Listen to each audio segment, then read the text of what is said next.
Alright, before the video starts, let me break down what you can expect in this review. 1, I will be talking about the plot or the story of the episode. 2, I will be talking about the things that I enjoyed. 3, I'll be talking about the things that I really didn't care for. And 4, I'll be giving the episode a score out of 10. Also, spoiler warning for this review. With all that being said, I hope you enjoy. Hey, how's it going everybody? It's Tanner here, and welcome back to another Ninjago Season 9 episode review here on the channel.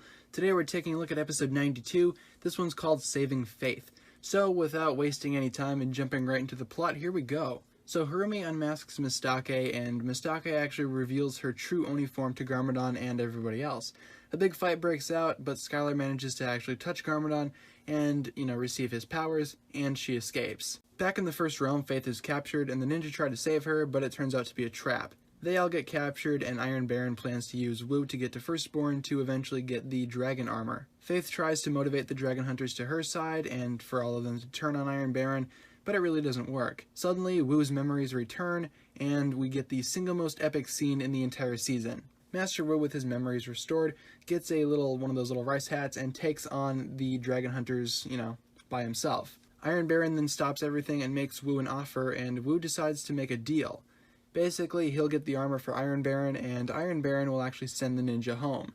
Seems like a pretty good deal. They then go ahead and venture away to go ahead and get the dragon armor. Back in Ninjago, Skylar gets back, and it turns out that Mistake died somewhere in there, so that's something. Skylar tries to control Garmadon's powers, but ends up failing. There's a bit of a fight between Skylar and Garmadon over control of the Oni Titan, but eventually Garmadon regains control, and Skylar is injured thanks to the power. Harumi tries to escape, but actually ends up going back to save a child, because she sees herself in the child and remembers her past, and really doesn't want to go ahead and, make that life anyone else's. So, good on Harumi for redeeming herself.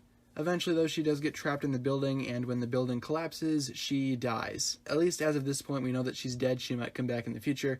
I personally think she's coming back, but who knows? Garmadon is obviously very upset that, his child, heavy quotes around the word child, just died in front of him, and he sends the Oni Titan to attack the ninja. So that'll pretty much do it for the plot. So talking about the good things, there's a lot of good stuff going on in this episode. I was actually really surprised. First of all, the opening fight between Mistake and Garmadon was pretty cool. I loved how we got to see an actual full-blooded Oni for the first time. And they do look strikingly similar to Garmadon, which makes me think that Garmadon himself is just an image of what an Oni is, so that's something. Jay in this episode had some pretty good lines, especially towards Master Wu. And speaking of Master Wu, oh my gosh, when he came back, that was awesome. When he got his memories back, that was probably, as I said in the plot, probably the most epic moment in the entirety of the season. I would say maybe that's probably one of my, most favorite moments in the entirety of the show itself. I really did like that a lot.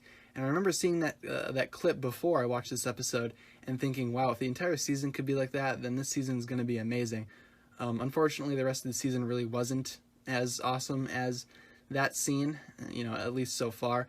But that scene itself was really well done and is definitely worth a mention. Next up, Skylar vs. Garmadon was pretty good. I enjoyed that. And Harumi redeeming herself. Unfortunately, she died, which was a little bit of a letdown.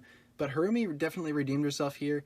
And I also don't, I don't think she's staying dead. I think she will be back. Not this season, but maybe next season. At least that's what I'm predicting. And for the bad, there really isn't a lot to say here. Not a lot of annoying things happened.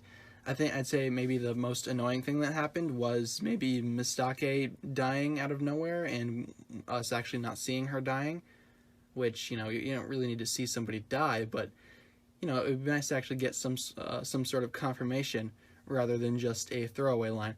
But nonetheless, this episode was really well done, and I liked it quite a bit. And this was probably my favorite episode so far overall in this season, and without any hesitation, I will be going ahead and giving this episode a 9.5 out of 10 for all the reasons I just listed.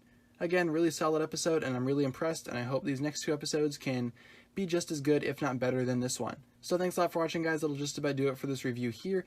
If you enjoyed, as always, be sure to hit the like button and the subscribe button. Doing both of those things would really mean the world to me. Also, remember that the comment section is yours for discussions you want to have regarding this topic, or if you just had a general comment, that's fine too. Thanks a lot for watching, guys. My name is TannerFishies, and with that, I bid you farewell.